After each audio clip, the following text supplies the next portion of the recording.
Hello viewers, welcome to tasty bud. இன்றைக்கு உங்களுக்கு எங்களோட சேனலில் நான் ஒரு fried rice Sri Lankan chicken fried rice செஞ்சு காட்டலாம்னு வந்திருக்கிறேன். பாருங்க, ஃப்ரைட் ரைஸ் என்று சொல்லும் பொழுது ஒவ்வொரு நாட்டிலையும் ஒவ்வொரு விதமான ஃப்ரைட் ரைஸ் செய்வாங்க. ஆனால் நான் உங்களுக்கு இன்றைக்கு செய்ய போகிறது ஸ்பெஷலாக ஸ்ரீலங்கன் சிக்கன் ஃப்ரைட் ரைஸ் செஞ்சு காட்ட போகிறேன். பாருங்க, நான் உங்களுக்கு அதுக்கு என்னென்ன பொருட்கள் எல்லாம் தேவை என்று சொல்லி காட்டுறேன், வாங்க பார்க்கலாம். இதில் பாருங்க, வஸ்மதி அரிசி எடுத்துருக்கிறேன். இங்கே பாருங்க, வஸ்மதி அரிசி இது ரைஸ் குக்கர் கப்பால் 3 கப் எடுத்திருக்கிறேன் இந்த வஸ்மதி அரிசி. இப்போ அதுக்கு நான் 3 முட்டை எடுத்திருக்கிறேன். அதுபோல் 250 கிராம் பொரிச்ச இறைச்சி எடுத்திருக்கிறேன். இப்ப பாருங்க, இந்த இறைச்சி நான் உங்களுக்கு எல்லாம் சின்ன சின்ன பீஸ் ஆக்கி வச்சிருக்கிறேன். எந்த அளவு பீஸா இருக்க வேணும்னு சொல்லி பாருங்க. இப்படித்தான் அந்த சிக்கன் ஃப்ரைட் ரைஸுக்கு நான் போட வேணும். இப்ப நீங்க விரும்பினால் இந்தந்த சைஸ் பீஸ்லையும் போடலாம். ஆனா நார்மலாவே இப்படி சின்னனா இருக்கும் பொழுதுதான் சாப்பிட்றதுக்கு நல்ல டேஸ்டா இருக்கும். நான் இந்த கோழியை என்ன செஞ்சினான்டா, வெட்டிட்டு உப்பு மஞ்சள் தூள் போட்டு தனி மிளகாய் தூள் போட்டு இறைச்சி வாசத்தூள், அந்த இறைச்சி வாசத்தூள் செய்யறது எப்படின்றத அதோட லிங்கை நான் டிஸ்கிரிப்ஷன் பாக்ஸ்ல கொடுக்குறேன்னு பாருங்க. அதெல்லாம் போட்டுத்தான் நான் மிக்ஸ் பண்ணிட்டு இதை பொரிச்சு எடுத்திருக்கிறேன். எப்படி பொரிச்சிருக்கிறேன்டா, இந்த அளவு பீஸா பாருங்க, நல்லா க்ளோஸ் அப்ல இந்த அளவு பீஸா வெட்டி வெட்டி நல்லா முருகலா பொரிச்சு எடுத்திருக்கிறேன். இப்ப அதை பொரிச்சுட்டு தான் இப்படி இப்படி சின்ன சின்னனா கையால பாருங்க, இந்த பாருங்க இப்படி இப்படி உடைச்சி எடுத்த நான் சின்ன சின்னனா உடைச்சி. அதே போல நீங்களும் உடைச்சி வச்சுக்கொள்ளுங்க. உடைச்சிட்டு அந்த போன்ஸை எல்லாம் எடுத்துக்கொள்ளுங்க. அதுக்குள்ள போட்டா நல்லா இருக்காது, சாப்பிட்றதுக்கு டிஸ்டர்பா இருக்கும். அதனால இப்படி உடைச்சி நான் போட்டிருக்கிறேன். இப்ப இது 250 கிராம் இருக்குது. அது போல இதுல பாருங்க கிரீன் ஆனியன், அதாவது ஸ்ப்ரிங் ஆனியன் என்று சொல்லுவோம், வெங்காய குருத்து. இங்க பாருங்க எப்படி வெட்டி இருக்கிறேன்னு. இப்படி இந்த மாதிரி ஸ்லைஸா மெல்லிய மெல்லிய நீள நீளமா பீஸா வெட்டி இருக்கிறேன். இந்த வெங்காய குருத்தின் பீஸ் இது பச்சை பகுதி மட்டும்தான் நான் எடுத்திருக்கிறேன். அடுத்தது பாருங்க கோவா கேபேஜ், அதையும் பாருங்க இனி இல்லைண்ட மெல்லிசா ரொம்ப சின்ன சின்ன இப்படி ஸ்மூதா மெல்லிசா வெட்டி வெட்டி வச்சிருக்கிறேன். இது கோவா எடுத்திருக்கிறேன். இல்லாம ஒரு சின்ன சின்ன டிஷ்ல எடுத்திருக்கிறேன். அது போல இதுல லீக்ஸ் எடுத்திருக்கிறேன். அதையும் இப்படி நல்லா வெள்ளை பகுதி எடுத்திருக்கிறேன். பாருங்க, இந்த green part green onion spring onion எடுத்திருக்கிறேன். இது லீக்ஸ் ஒயிட் பார்ட் எடுத்திருக்கிறேன். அதையும் இப்படி சின்ன சின்ன வெட்டி இருக்கிறேன். அடுத்தது இந்த கேரட், அதையும் பாத்தீங்கன்னா உங்களுக்கு தெரியும், இந்த சைஸ்ல நல்ல மெல்லிசா வெட்டி இருக்குது. அப்பதான் இந்த சோறுக்கு நல்ல டேஸ்டா இருக்கும் சாப்பிட்றதுக்கு. அடுத்தது பாத்தீங்கன்னு சொன்னா சிக்கன் கியூப்ஸ் எடுத்திருக்கிறேன். ஒரு ஹாஃப் எடுத்திருக்கிறேன், ஒரு இதில் கியூப்ல பாதி எடுத்திருக்கிறேன். மற்றது சில்லி பேஸ்ட் எடுத்திருக்கிறேன், 1.5 டேபிள் ஸ்பூன் எடுத்திருக்கிறேன். இதுவும் செய்முறை எப்படி சில்லி பேஸ்ட் செய்யறதுண்டு இதுல செய்முறையையும் நான் உங்களுக்கு ரெசிபியோட செஞ்ச வீடியோ லிங்க்ல கொடுக்குறேன், டிஸ்கிரிப்ஷன் பாக்ஸ்ல பார்த்துக்கொள்ளுங்க. இதுக்கு கொஞ்சம் பெருசா தான் இஞ்சி நான் யூஸ் பண்றது. என்னன்னா, இஞ்சி நல்லா பொரிஞ்சோட நல்ல ஒரு வாசம் வரும். அது ஃப்ரைட் ரைஸுக்கு நல்ல ஒரு ஃப்ளேவரை கொடுக்கும். அதுக்காக இந்த சைஸுக்கு இஞ்சியும் ஒரு 6-7 இந்த இருக்கு கார்லிக் க்ளோவ்ஸ், இந்த மாதிரி கார்லிக் வெள்ளைப்பூடு எடுத்திருக்கிறேன். அதையும் எடுத்து வச்சிருக்குது. இதுல 2 டேபிள் ஸ்பூன் பட்டர் எடுத்திருக்கிறேன். தேவையான அளவு நீங்க உப்பு எடுத்துக்கொள்ளுங்க, அவ்வளவுதான் இதுக்கு தேவை செய்யறதுக்கு. இப்ப நாங்க வாங்க இதுக்கு முதலாவது என்ன செய்ய வேணும்னு பார்க்கலாம். ஓகே, இப்ப பாருங்க, நான் இந்த வஸ்மதி அரிசியை 5 தரம் நல்லா அலசி கழுவி ஊத்திட்டு தண்ணி ஊத்திட்டு இப்ப இப்படி இந்த தண்ணிக்குள்ள ஊற விட்டுருக்கிறேன். இது குறைஞ்சது 20 நிமிஷம் இந்த அரிசி ஊற வேணும். பொதுவாவே வஸ்மதி அரிசி சமைக்கும் பொழுது நிறைய பேர் சொல்றாங்க அது குழையுது, அந்த சோறால எங்களுக்கு ஃப்ரைட் ரைஸ் செய்ய முடியாம இருக்குதுன்னு சொல்லி நிறைய பேர் என்கிட்ட கம்ப்ளைண்ட் பண்ணிருக்காங்க. அதுக்காக தான் உங்களுக்கு அந்த அரிசி மூர்ல அரிசியை வச்சு அந்த சோறு எப்படி செய்யறதுன்னு நான் உங்களுக்கு காட்டித்தரேன். பாருங்க, நான் நல்லா 5 தரம் கழுவிட்டேன். இப்ப 20 நிமிஷத்துக்கு இந்த தண்ணியில இந்த அரிசி ஊறுது. அதுக்குள்ள இங்க பாருங்க, பெரிய ஒரு பாத்திரம் ஒன்று எடுத்து இந்த அரிசில இருந்து டபுள் மடங்கு தண்ணி இதை போட்டா மேல அரிசிக்கு மேல இன்னொரு மடங்கு தண்ணி வர அளவுக்கு தண்ணி போட்டுட்டு இந்த கொதிக்க விட்டுருக்குறேன். இப்போ இது நல்லா கொதிக்க வேணும். அதுக்குள்ள நீங்க என்ன செய்ய வேணும், உங்களோட தேவையான அளவு உப்பை போட்டுக்கொள்ளுங்க. இப்பவே போட்டுக்கொள்ளுங்க தேவையான அளவு உப்பு. இதுக்குள்ள நாங்க பிறகு எங்களோட சிக்கன் கியூப் ஆட் பண்ண வேணும். நாங்க இப்ப கொதிக்க விடுவோம் இத. ஓகே, இப்ப பாத்தீங்கன்னு சொன்னா உங்களுக்கு தெரியுது தண்ணி வந்து கொதிக்க போகுது. இந்த நேரத்துல நான் என்ன செய்யறேன்னா, இங்க பாருங்க, இந்த சிக்கன் கியூப் எடுத்து இதுக்குள்ள போடுறேன். போட்டுட்டு இதுக்கு 1 டேபிள் ஸ்பூன் ஆலிவ் ஆயில் விடுறேன். விட்டுட்டு இதை நல்லா மிக்ஸ் பண்ணுவோம். அதே நேரம் இங்க பாருங்க, நான் அரிசியை வந்து தண்ணியை வடிச்சிட்டேன். இப்போ வடிச்சு வச்சிருக்கிறேன். இப்போ இதுக்குள்ள இருந்து அரிசி தண்ணி கொதிச்ச உடனே நான் போட போறேன். இப்போ இதுல என்னன்னு சொன்னா, நிறைய பேர் இந்த வீடியோவை நீங்க பாக்குறீங்க, எல்லாருக்குமே நன்றி. ஆனா என்ன செய்யறீங்கன்னா, சப்ஸ்கிரைப் பண்ணாம பார்த்துட்டு போறீங்க. எனக்கு இங்க விளங்குது பார்க்கும் பொழுது. அதனால நான் உங்கள்கிட்ட தாழ்மையா கேட்கறது என்னன்னு சொன்னா, தயவு செய்து வீடியோ பாக்குற நீங்க லைக் பண்ணுங்க, மறக்காம டேஸ்டி பட் சேனலை சப்ஸ்கிரைப் பண்ணுங்க. நீங்க சப்ஸ்கிரைப் பண்ணினீங்கன்னா தான் அந்த ஆதரவு எனக்கு, நீங்க உங்களோட அன்பை எனக்கு தெரிவிக்கிற மாதிரி, எனக்கு விளங்கி கொள்ளக்கூடிய மாதிரி இருக்கும்.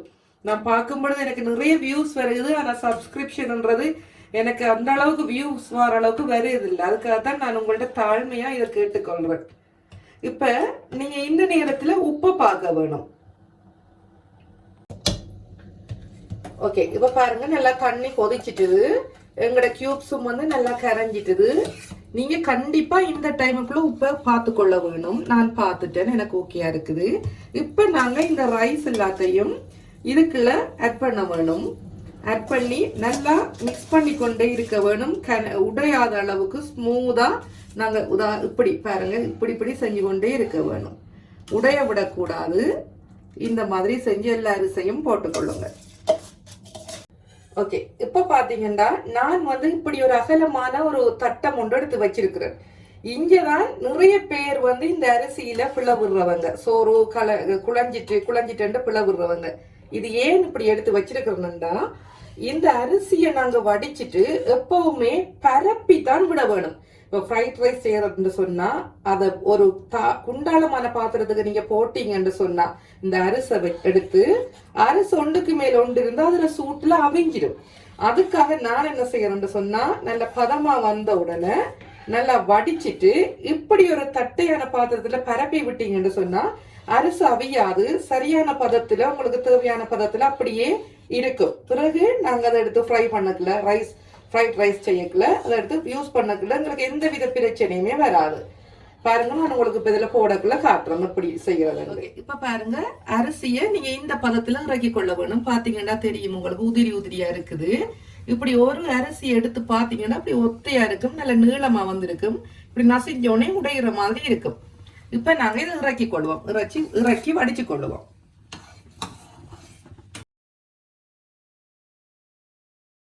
ஓகே, இப்ப பாருங்க, நான் இப்படி வடியில வடிச்சிருக்கிறேன். இதை எடுத்து இந்த சோறை இதுல இப்படி போட்டுற வேணும்.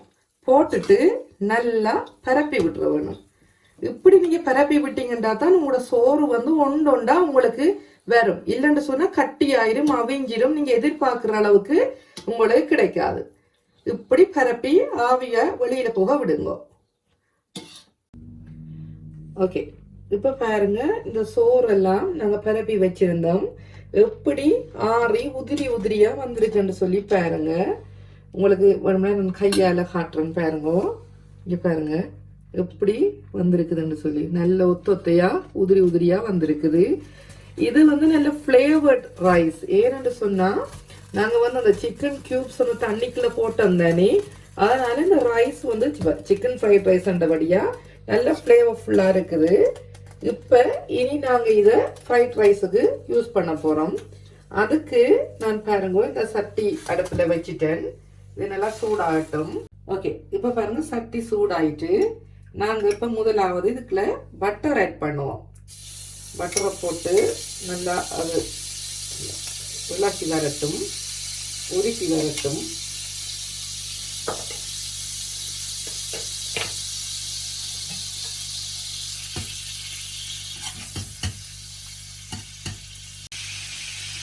ஓகே, இப்ப இப்போ பாருங்க பட்டம் எல்லாம் மெல்ட் ஆகிடுது. இப்போ இதுக்குள்ள நாங்கள் முதலாவதாக போட வேண்டியது இஞ்சி. இதை நல்லா போட்டு இந்த இஞ்சியை நல்லா பொரிய விட வேணும். இதுக்குள்ள இஞ்சி நல்லா பொரியதுக்கு பிறகு தான் அடுத்ததான் நாங்கள் கார்லிக் சேர்க்க வேணும். ஒரேடியாக கார்லிக்கையும் இஞ்சையும் சேர்க்கக்கூடாது. ஓகே, நான் இப்போ பொரிச்சிட்டு காட்டுறேன். ஓகே, இப்போ பாருங்க இஞ்சி வந்து அரைவாசத்துக்கு மேலே பொரிஞ்சி வந்துட்டுது. இந்த டைமில் நாங்கள் எங்களோட கார்லிக் நான் இப்படி இடித்து வச்சிருக்கிறேன், அதை இதுக்கு ஆட் பண்ணுவோம். இப்போ இது ரெண்டையும் சேர்த்து நல்லா பொரிய விடுவோம். ஓகே, இப்போ பாருங்க எங்களோட இஞ்சி பூண்டு ரெண்டும் நல்லா பொரிஞ்ச அளவுக்கு வந்துட்டுது. இந்த நேரம் நாங்கள் என்ன செய்ய வேணும், நான் இப்படி முட்டையை உடைச்சி வச்சிருக்கிறேன் பாருங்க, உடைச்சிருக்குது இந்த முட்டை. இதில் வந்து ஒயிட் பிரெட்டை நான் எடுத்துட்டு இப்போ இதை இதுக்குள்ள ஆட் பண்ணிக்கொள்வோம். ஓகே, இந்த டைம்ல நான் கொஞ்சம் மிளகு தூள் ஆட் பண்றேன். இது ஆப்ஷனல் தான், உங்களுக்கு தேவைன்னா நீங்க ஆட் பண்ணிக்கொள்ளுங்க. அடுத்தது இதுல உப்பு சேர்த்துக்கொள்வோம். தேவையான அளவு உப்பை போட்டுக்கொள்ளுங்க. சோறுக்கும் ஏற்கனவே போட்டிருக்கிறோம், அதனால இதுக்கு மட்டும் தேவையான அளவுக்கு போட்டுக்கொள்ளுங்க. போட்டு எல்லாம் மிக்ஸ் பண்ணுங்க. இந்த டைம்ல வந்து நெருப்பு நல்லா கையில வச்சுக்கொள்ளுங்க. நெருப்பு லோவுக்கு கொண்டு போகணும், கையில இருந்தா தான் பொரியும். அதுக்காக நல்லா கையில வச்சு இதை செய்யுங்க. இப்ப பாருங்க நல்லா முட்டையெல்லாம் சரியா வறுபட்ட மாதிரி வந்துட்டு. இந்த நேரம் எங்களோட சில்லி பேஸ்ட் இருக்கலோ அதை இதுக்குள்ள ஆட் பண்ணிக்கொள்ளுங்க.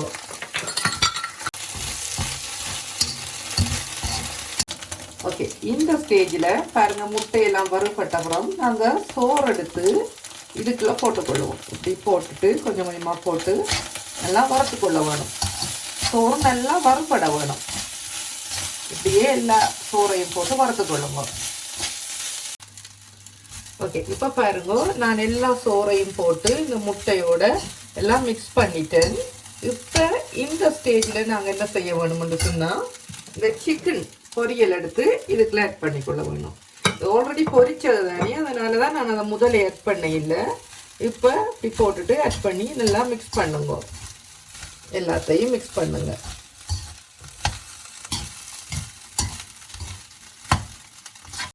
அடுத்ததா நாங்கள் கேரட்டை மிக்ஸ் பண்ணுவோம். இதுக்குள்ள கேரட் கொஞ்சம் லைட்டாக அவிய வேணுமன்றதுக்காக கேரட்டை கொஞ்சம் ஏர்லியாகவே நாங்கள் இதுக்குள்ள மிக்ஸ் பண்ணி கொள்ளுவோம்.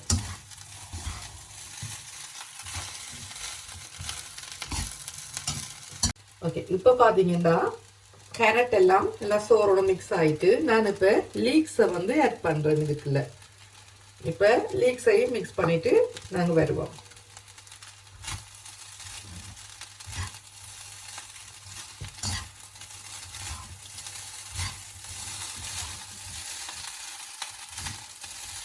இப்போ வந்து அடுத்ததான் நான் கோவா போட போகிறோம். இப்போ இதையும் போட்டு மிக்ஸ் பண்ணுவோம்.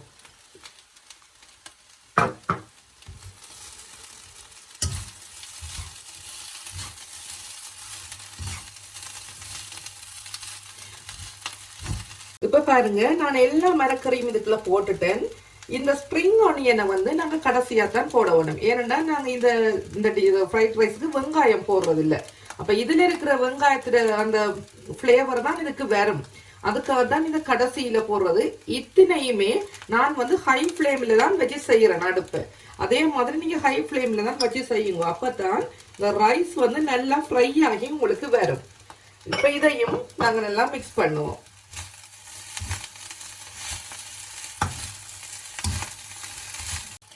இப்போ பாருங்க நான் வந்து எங்களோட இறைச்சி வாசத்தூள் வந்து நான் கொஞ்சம் ஆட் பண்ணுறேன். இதுவும் ஆப்ஷனல் தான். இது நான் எனக்கு விருப்பம், அதனால நான் போடுறேன். உங்களுக்கு விரும்பினா நீங்கள் போட்டுக்கொள்ளலாம். இந்த வாசத்தூளுக்கான செய்முறை எப்படின்றதையும் நான் டிஸ்கிரிப்ஷன் பாக்ஸில் லிங்காக கொடுக்குறேன், பாருங்க. பார்க்காதக்க பார்த்துக்கொள்ளுங்க. இப்போ இதையும் போட்டு நல்லா மிக்ஸ் பண்ணி கொள்ளுவோம். இப்போ ஹை ஹீட்டில் இருக்கிறதால நெருப்பு வந்து நல்லாவே எல்லாம் பொரிப்பட்டு நல்லா மிக்ஸ் ஆகிட்டுது. இப்போ நாங்கள் இதை வாசத்தூள் போட்டதால இன்னும் ஒரு தரம் நல்லா மிக்ஸ் பண்ணிவிட்டு அடுப்பை விட்டு இறக்கினோம்னா சரி, அவ்வளவுதான். நான் வந்து உங்களுக்கு இதை நல்லா டிஷ் அவுட் பண்ணிட்டு வடிவாக காட்டுறேன்.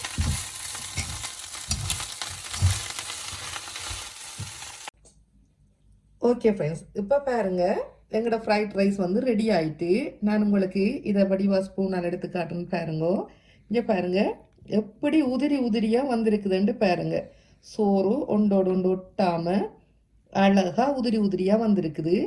இதுக்கு மேலால் கொஞ்சம் சில்லி சோஸ் விட்டுருக்குது. அந்த ஃப்ளேவரும் சேர்ந்தோன்னே நல்ல அழகான ஒரு வாசமும் நல்லா சாப்பிட்றதுக்கு ஒரு ஆசையை தூண்டுற மாதிரி ஒரு மனமும் வந்திருக்குது.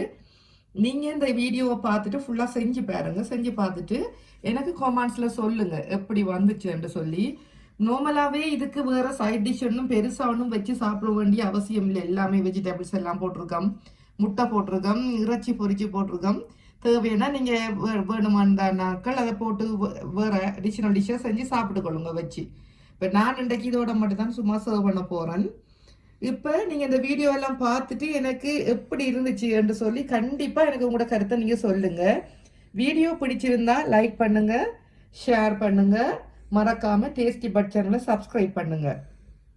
மறக்காதீங்க, நீங்கள் பக்கத்தில் இருக்கிற பெல் ஐக்கானை ப்ரெஸ் பண்ணுங்கள்.